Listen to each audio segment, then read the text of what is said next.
news is all of you are getting A's at this point. The bad news is we're only halfway.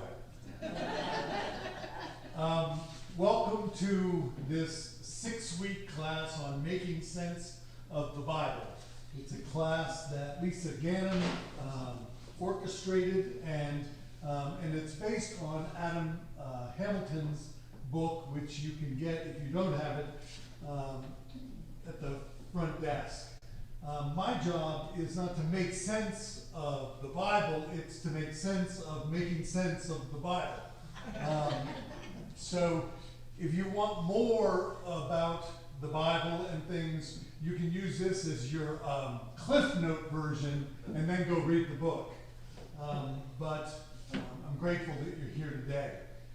This has been, an ambitious class. The first class, we just talked about the Bible in general. The second class, we went through warp speed through the entire history of the Hebrew people. And I know that left you a little dizzy, but we got there. And then, fortunately, Sam Simpson stepped in last week and spoke all about the epistles.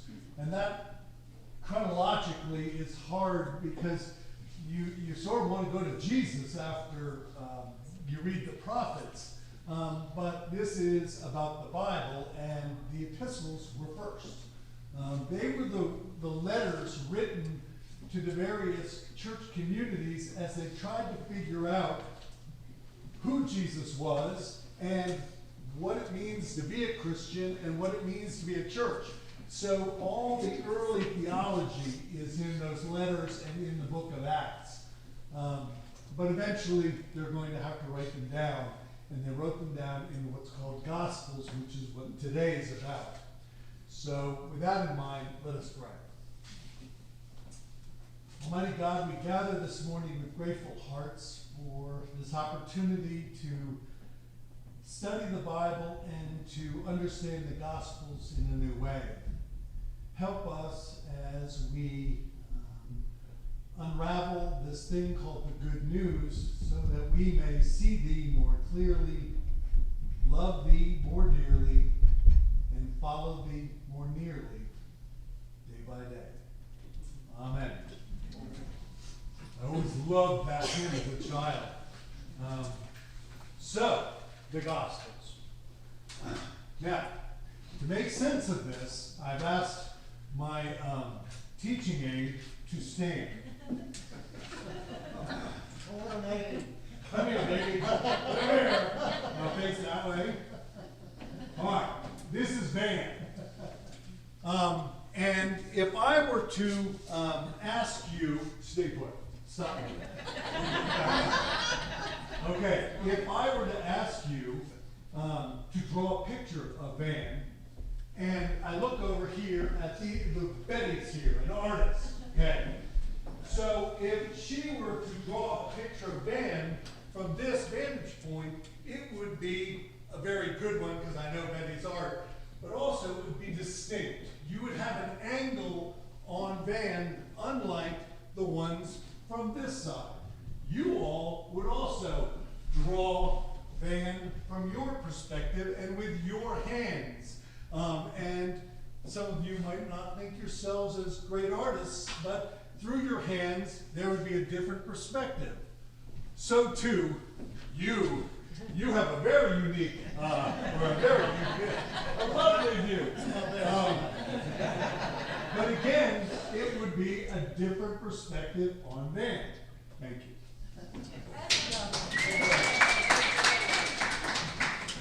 Now there's another way to look at this also. If I asked you to tell me who Van is, you would tell me something unlike what I would say, because you know him in a way I don't know him. And all of that is something I want you to hold on to as we talk about the Gospels, because that's exactly what we're talking about. All right, the Gospels. I'm going to start with the same phrase I began when I talked about the Old Testament. Something happened. Now, in this particular case, it's not the Exodus I'm talking about. I'm talking about the thing that lit the match, that lit the fuse, And it wasn't Jesus' birth. It wasn't the feeding of the 5,000. It wasn't turning water into wine. It wasn't the Last Supper. It wasn't the crucifixion. It was an empty tomb. When that happened, the world as we knew it changed forever. Those disciples who had loved Jesus, who had been with him all of these days and watched him die, suddenly realized, oh my, this is amazing. This is such good news. I can't keep it to myself. I have got to spread that good news. The good news was that the tomb was empty. And they couldn't do anything. And if you know what that feeling is like, when you have something that's so good, you just have to tell someone about it. And that's what the early Christians did. But you have to remember, the person they followed just got put on a cross. So this wasn't like they were in the town square. They didn't want that to happen to them. So they gathered in small groups to talk about the good news. A lot of the early Christians were Jews, so they went to the synagogue still, but after the synagogue, they would go to people's houses, and there they would share a meal, and they would tell the stories about Jesus. They would share the good news. They would even reenact that Last Supper thing, though they didn't really understand what that was all about. And they broke bread, and they drank wine, and somehow in that fellowship, like when they were Israelites under the tent, they felt a presence in that community, and that was the presence of God they felt. But the most important thing was they retold the story whenever they met. And they shared those parts, and it was good news. But what happened was they started talking about more than just the tomb. They said, yes, the tomb was good news, but I got to tell you, he's dying for me, or that sins are forgiven. That's good news. And others would say, well, yes, when he told that story about the sower sowing seeds, and he talked about the seeds sprouting up, and all of those parables that he told, I thought those were good news. They spoke to my heart in a way the church had never, the synagogue had never spoken to me. That was good news. Well, not only is teaching was good news, how about you who were lame and now you're walking? That was good news. The blind see, water into wine, the multitude, all of these stories about his miracles, those were good news. So suddenly, this idea of what the good news is started to expand. And it started to include not just the empty tomb, but his whole life. That's the first thing I need you to understand, is that it started with the seed of the empty tomb, and it started to grow. The other thing to keep in mind is that the church started to grow. And now, all of a sudden, there are churches in Corinth, and all of these places, letters to which you read or studied last week. So the church is growing. And when a church grows, it needs a common story. You add to that the fact that those eyewitnesses are starting to die. The disciples aren't going to be around forever. Somebody better start writing it down. I remember when my mother was getting older, I just wanted to sit there with a tape recorder and listen. Tell me the stories, because I want to remember them. That's how the early church felt. So eventually, people started writing down versions of what happened, because they were the eyewitnesses. They were the ones who knew Jesus like no one else, and they told these stories, and it was one community or one person who set the stage. Mark, you have to realize the Gospels bear the name of famous people. Methodist, this is John Mark, who was with Paul. But the fact was, it's a faith community that needed to tell the story, and this has never been done before. They told the story. We have plenty of seats right here. Come on up. We want to tell the story, And so Mark put all of these scraps together and put them in a timeline and presented something called a gospel. You and I take these for granted because we grew up with them. This had never been done before. Now, I know that you grew up going, what are the gospels? Matthew, Mark, Luke, and John. And as a result, you think that's the order in which they were written. Wrong. Mark was first. And the reason we know that is because of it being the shortest, it being the roughest. Think about when you write something, a speech, or, well, my wife writes a lot of drafts of things, and I do too. They're different and they're faster. But the fact is, my first draft is never the thing that needs to go out. She reminds me regularly, you might want to think about that one. But it's the most passionate because I'm going to get it out. When I have an idea for something, I've got to just write it. Then I go and I massage it and I smooth it out and I take out some of the venom. But what I want you to know is that's what Mark was like. Mark, if you read Mark, it's pretty rough, it's passionate, and there's scenes. You can see the scenes. They haven't been smoothed over yet. And yet what Mark did was unlike anything that had ever been done before. He begins with the baptism of Jesus. Already you're going to say, what? I don't think that's how this story begins. But for Mark it is. Because that's where Jesus' public ministry began. It began with John coming and preaching the gospel of repentance, or the message of repentance, and Jesus gets baptized. And it ends with the resurrection. He told what happened, he recounted what Jesus taught, and offered a singular perspective of Jesus. He gave us one, like Betty would have given us one picture of Van.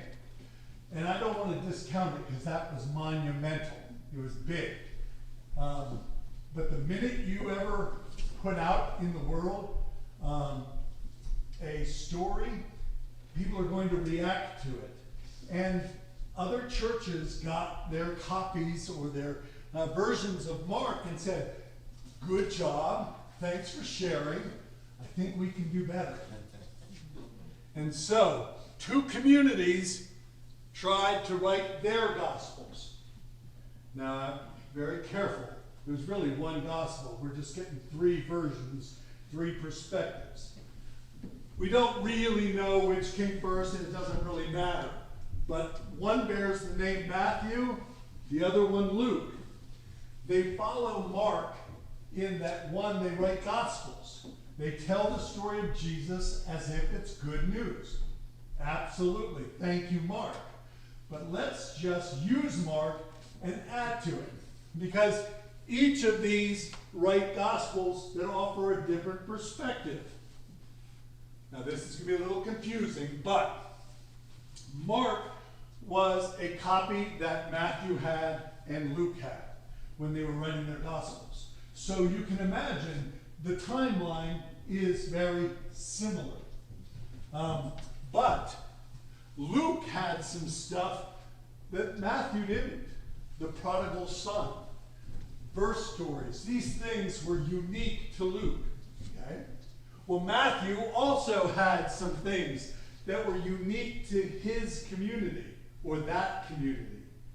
Okay? So they had that, so now they have this and this. But the thing that biblical scholars found out is that Matthew and Luke had something that Mark didn't have, but they both had. There was another source. And it's used, it's referred to as Q, which is really sayings. And these are the short, little snippy things. The last shall be first, and the first shall be last.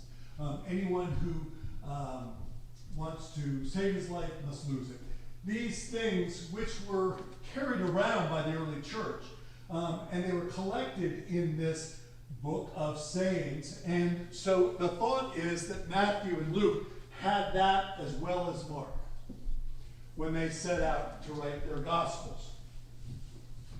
You with me so far? All right. So let's look at Matthew, since Matthew goes first.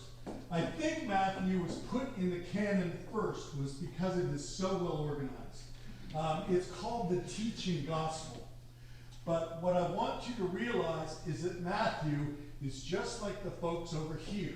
They're also offering a perspective on Jesus, unlike the one that we have from Mark. It's distinct.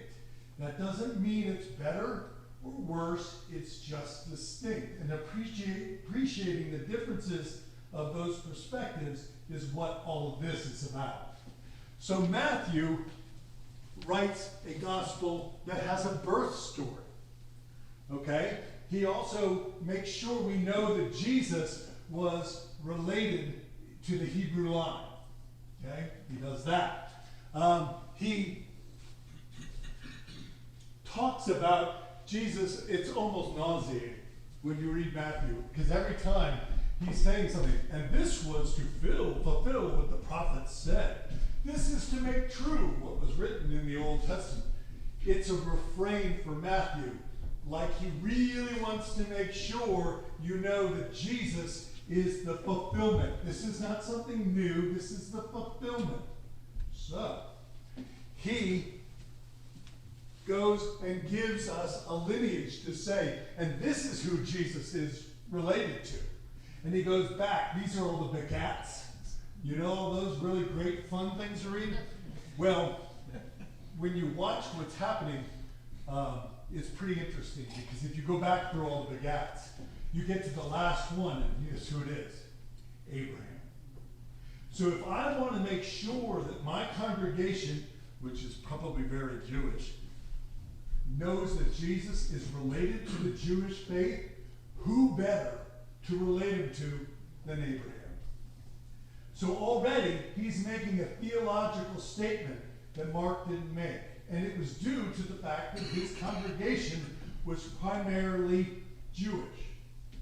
Those people who are related to Abraham, who were once a nation and had a king, and they longed for another king. So when I tell the birth story, guess who's going to show up? The three kings.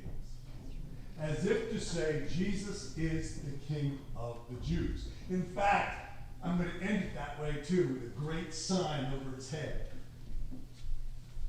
When Jesus dies, the temple curtain is torn in two. That's a theological statement. Okay? All of this is Matthew making sure that we know one thing. He is the King of the Jews. Jesus is the Jewish Messiah. That's his perspective. Not better than, not correct, and he's wrong. A different perspective.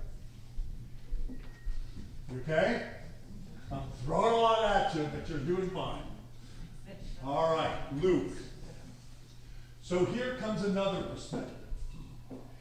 Luke does a lot that Matthew does, but differently. He also has a lineage, but he goes all the way back not only to Abraham, he keeps going. He goes back to Adam and Eve. Now, if relating Jesus to Abraham says Jesus is the Messiah of the Jews, what would it mean to say that Jesus is related to Adam and Eve? Oh no, they're questions.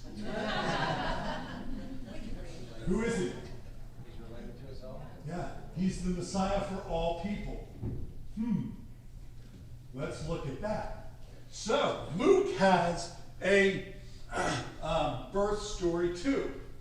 And also, more than that, he has all of this beginning where Mary gets the angel, goes to see Elizabeth, you know, all of that stuff, the the Magnificat, all of that comes from the beginning of Luke. So there's this whole bit before Jesus ever enters the stage that includes women. I'll get back to that in a minute. Very important. But when he gets to the birth story, who do the angels show up and talk to? What? The shepherds. And in the food chain of society, where are the shepherds? Boom. The Messiah for all people. Not just kings, but shepherds.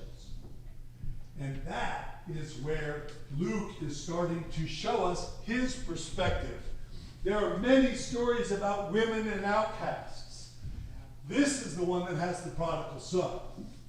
And if Matthew had had the prodigal son, I guarantee you he would have used it because it's a great parable. That's why we know they had sources that were unique to them. But it's completely a Luke parable because it's about people who mess up. This is one of the great things about Luke. And even at the cross, this is the gospel where Jesus forgives the guy beside him on the cross.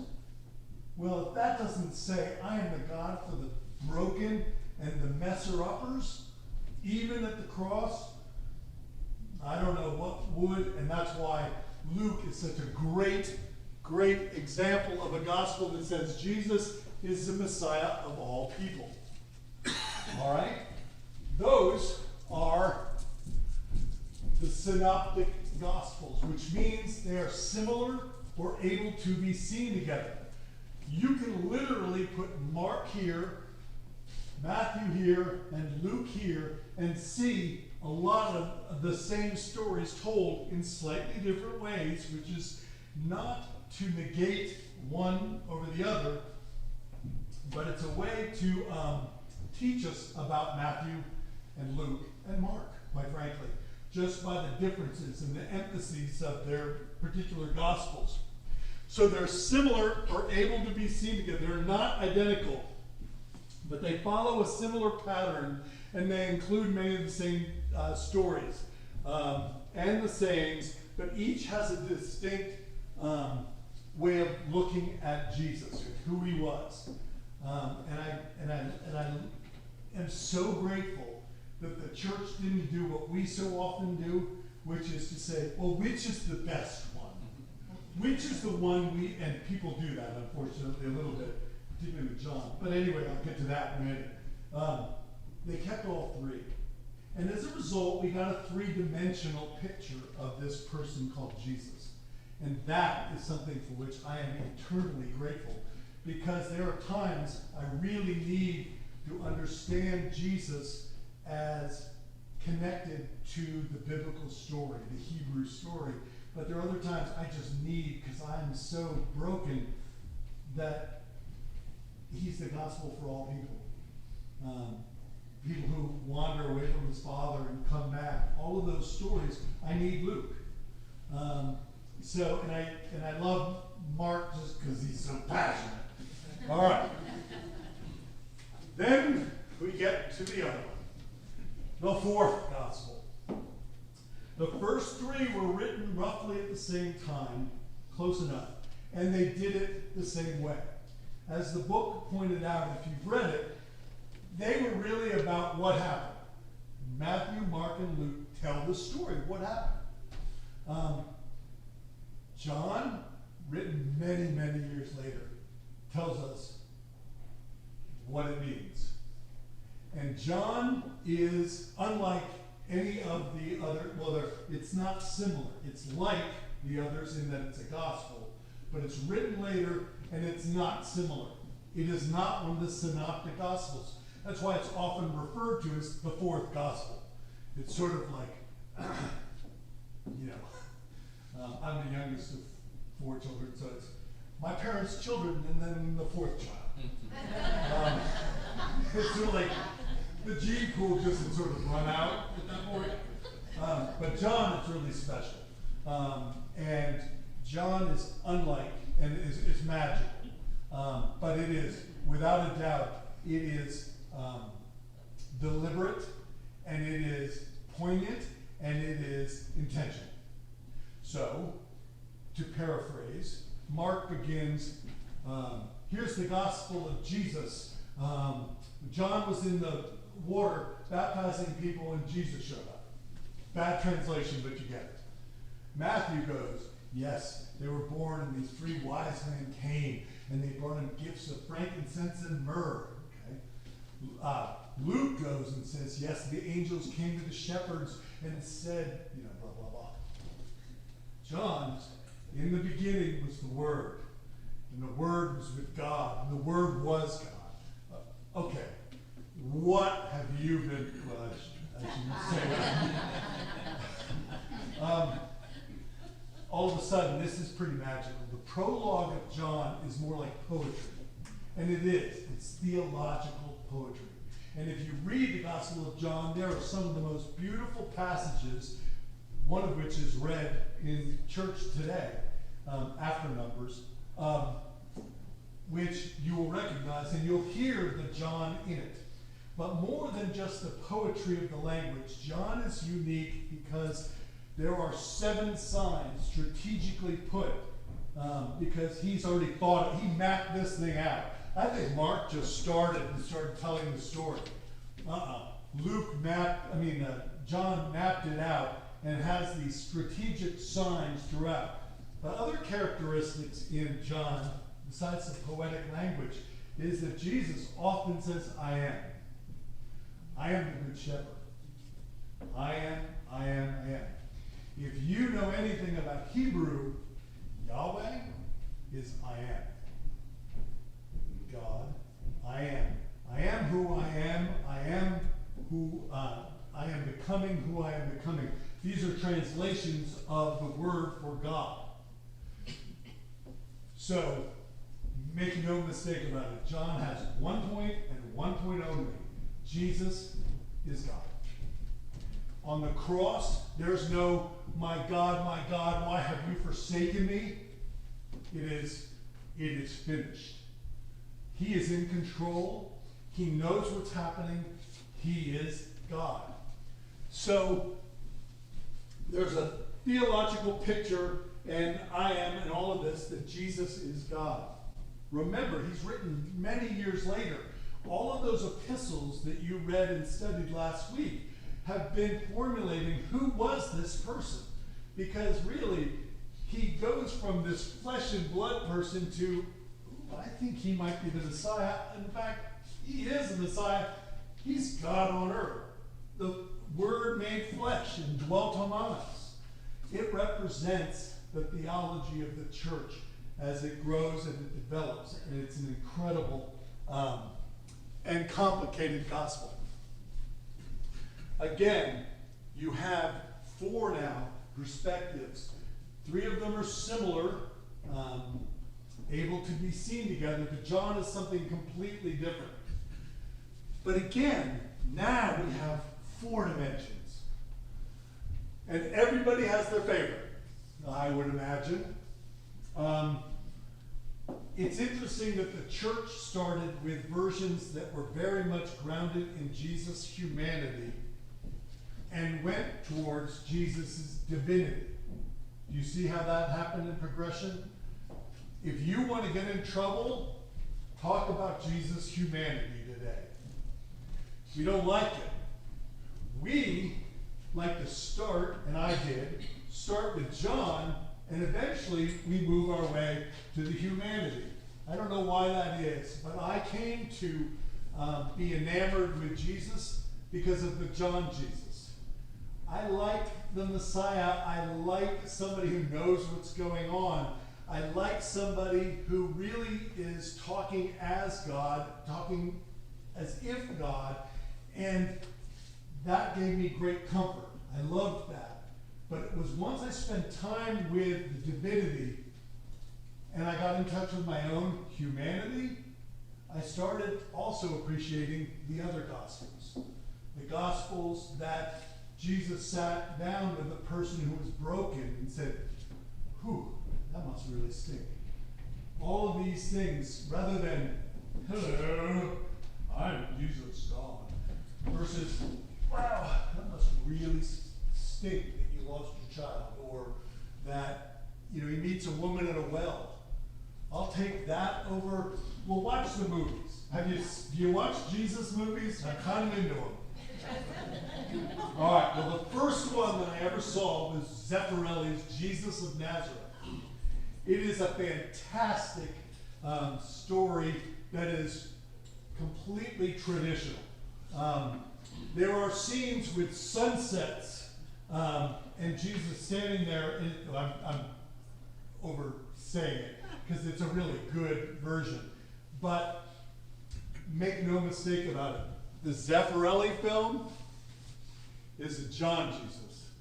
So when it came out, no one protested. It was all fine and good. Now, you make some movies over here, you'll go and get some people angry. And I find that always very interesting. There's a wonderful movie series out now called The Chosen. And a lot of people who are purists say, well, it's not biblical. Not so sure about that. Because a lot of scenes in The Chosen aren't in the Gospels, but the Spirit is absolutely there. You see the disciples interacting. You see Jesus dancing at the wedding. You know, it's one thing to have him change the water into wine, but dancing? Oh, that's not in the Gospels. But it is in The Chosen, and I will tell you, Louise and I are about halfway through it. It is so well done. But there are some that won't watch it because it's not literally what's in the Bible. Now, I'll push it for you. There are other ones. There's one just called Jesus, which I liked because there's a time when Jesus is at the well, a well with the disciples, and he goes like this with water and hits the disciples with water. And I just love that they played. You know, they just sort of just love the humanity of that group. But I will tell you that some people aren't comfortable with the humanity side of things.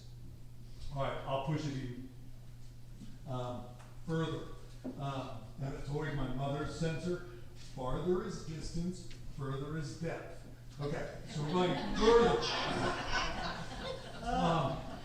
There's a Southern gospel movie called The Cotton Patch Gospel. Okay, there's a different version. There's one of my favorites. It's called Jesus of Montreal, and this is about some people up in Canada who performed the Passion, the Holy Week Passion, and you would think, well, this isn't about the story of Jesus, but you got to watch.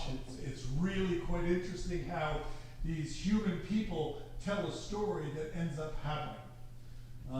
And then there's this really controversial one, and I'll only touch on it so you all don't leave class. And it's called The Last Temptation of Christ. There were bomb threats when this came out, all sorts of things when this came out. But I will tell you, I've watched the whole thing, and a lot of people who protested don't like it. Because what it's based upon is a hypothetical situation. And the hypothetical situation is that Jesus gets off the cross. He doesn't see this thing through. And so he gets off the cross and he goes off of Golgotha and lives life like a normal person. The reason why, well, if you keep watching it, the great thing is that on his deathbed he realized he makes a terrible mistake and he crawls back up onto the cross. It is what's called via negativa. It is the way through the negative. So we imagine who Jesus wasn't so that he then understands who he was. I won't, it's not for the lighthearted. Sudi is not watching that one. But it is theologically profound. And why I'm telling you that is that all of those are different perspectives. There are none like these four. These are the closest to first-person accounts. Uh-oh. Ruh-roh. This is like my wife with technology. Just don't touch it.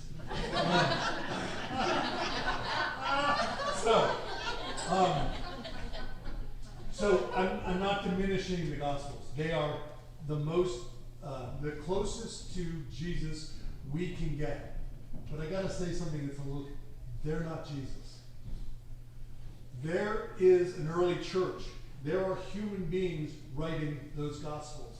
There are human beings writing those epistles. That doesn't mean God isn't inspiring them, and the Gospels aren't the closest thing to hearing Jesus' words. I believe that they are. But if you study the Gospels, you can often see the hands of humanity, the early church. Who were the disciples? Anyway, who did God care about? These kinds of things. But the Gospels themselves, and here's back to this camera lens. Do you remember this? When I was talking about a lens and you can get really close. This is why no one sits in the front row. Or you can pull back. What we do with the Gospels now is up to us. Because some of you can take your camera and go really close, put all three synoptics and say, oh, and some people have done that. Jesus didn't really say this. This is clearly the early church. For me, that might be okay, but it gets in the way. I think we need to be as wise as serpents, but as innocent as doves. I want to know about the Gospels, but then I want to read the Gospels. I want the Gospels to speak to me. And to do that, I need to step away from all of the nuts and bolts and hear Jesus as if for the first time when he tells this parable. I don't care who told it or if it's absolutely what the Sermon on the Mount was all about, as long as I hear the Sermon on the Mount through what was written. Do you understand what I'm trying to get at? Because this is where I think literalism and biblical scholarship sometimes get in the way of faith. Because on our last class together, we're going to talk about what do we do with this thing now, this Bible. Because we're going to have made sense of it, sort of. And now we're going to use it. And some people are much more comfortable dissecting it, taking the lens of the camera and really going after it. But others, at least I think, if you're going to read it from a devotional point of view, you step back a bit and let it speak to you. I remember a story about a child standing on a curb holding a Bible, and somebody pulled over in his car and said, "Hey, have you read that book?" And the person said, "No, you strange man, get away from me." But it's read me. That's the magic. When we let the Gospel of Mark, Matthew, Luke, or John tell us our story. And right beside it is Jesus. So the woman at the well isn't somebody 2,000 years ago. It's me. It's you. When the person who goes to the temple and says, "Oh, thank God I'm not like other people, I'm on session."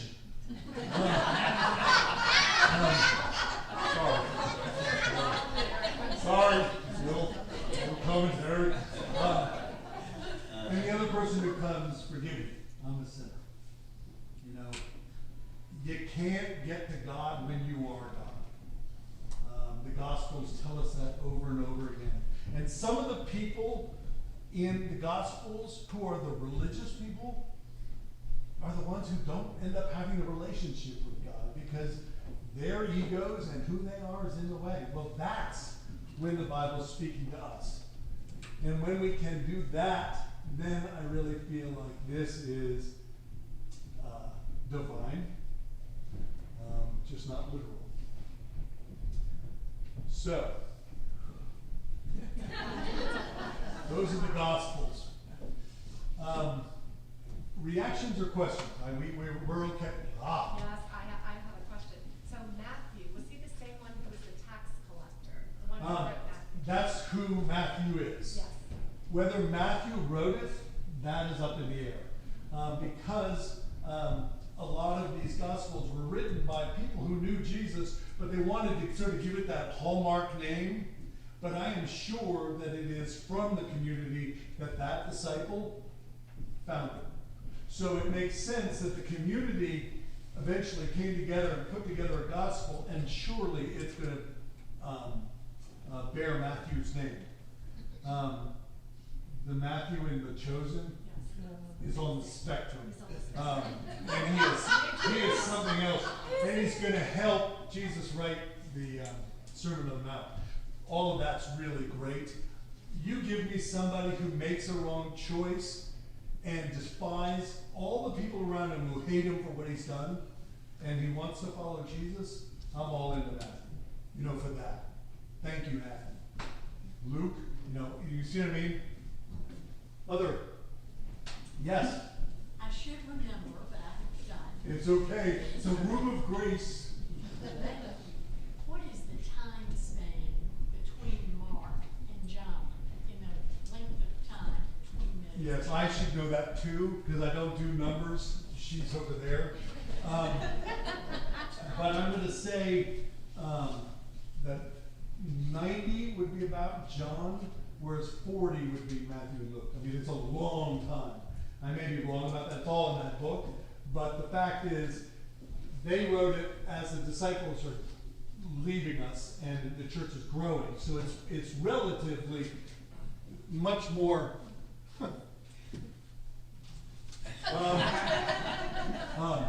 much more current. John is so late. So, I mean, can you imagine if I asked you, write a story about your childhood? How accurate do you think it would be? My bet is you would remember things differently than they actually happened, and as your siblings would probably think they happened. Because I don't understand why my siblings don't realize I was the center of the universe. But the other is, you'd get the heart of it. I know you'd get the heart of it. It may not be detailed. And I'm about to try this thing called memoir, which is dangerous, because to write a story that happened years ago is really hard to do. So John told the stories, but he really made a theological statement. So a long time. Any other questions? In the Old Testament, we learned that there are some books that were not canonized, we call the Apocrypha. Yes. Is there Those are the anything- middle books. Yeah, is there anything similar in the Gospel? Yeah, the Gospel of Thomas there were a lot of Gospels, but there were pieces, and Thomas, as you saw in the book, there were some pieces in it that, you can see why they didn't make the cut. I think Jesus is in the playground as a child and zaps somebody. You took my toy. That's an overstatement of what Thomas did, but it was clearly a little carried away, and the church said, I'm not sure that happened. You know what I mean? So all of those things, just like there were a lot of letters out there, and only certain letters made it. And not all the letters that made it, Paul wrote, even though they bear his name. Same point. Anyway, Matthew is clearly a predominant gospel, which is why I know the canon put it first. But there were others at the time. Yeah. So I understand the thoughts of rabbis plays a part in the Jewish faith, and why was that not, or if you know, why was the perspectives of folks after the early books, why were those perspectives of later Christians not included? And maybe I'm misunderstanding, but rabbis that in current day, their perspectives are part of the religion, is that correct? Well, And how the was early that- church was a part of Judaism, okay? And then the Jews kicked them out. Now we're a separate entity, okay? And there was a lot being said by the early Christians against you killed Jesus. That's not a way to, begin a dialogue. And the Jews were threatened by this group saying the Messiah had come. They rent their garments. They said, you were wrong. So there was a sharp divide, if that's what you're after. The other part that I find more interesting when it comes to, there were the Sadducees. These were up here. These were the people who wouldn't have anything to do with anybody but extreme Judaism, pure Judaism. The Pharisees were the ones trying to relate the Hebrew scriptures for the people. So guess who's going to be most threatened by Jesus, who came and interpreted the scriptures for people? The Pharisees. That's the ones, because he was doing the same thing, but doing it better. And he also was the Messiah, which really, that was a whole different issue. Okay, I'm going to make sure you get to church on time. But I got to warn you, for those of you who are getting the emails, which are scripture things during the week, this week's not going to be fun. We now are going into the difficult passages, and that's going to make us uncomfortable. But don't leave the class just because the passages make you uncomfortable. There are inconsistencies in the Gospels. There are inconsistencies in the letters. There are inconsistencies in the Hebrew scriptures. Okay? So when you say it's an infallible document, the Bible, these inconsistencies are a problem. Also, these are products of a culture. And you saw in some of the letters, I don't know if Sam touched on this, but there are a lot of household codes and things that Paul spoke about. Paul, who wasn't married, which is interesting. So, well, I know we give editorial comments, more than I already have. So these inconsistencies are things we're going to wrestle with for a week. And then we're going to put you all back together and make you happy and love the Bible and figure out what we're going to do with it. Okay? All right. I'll see you next week.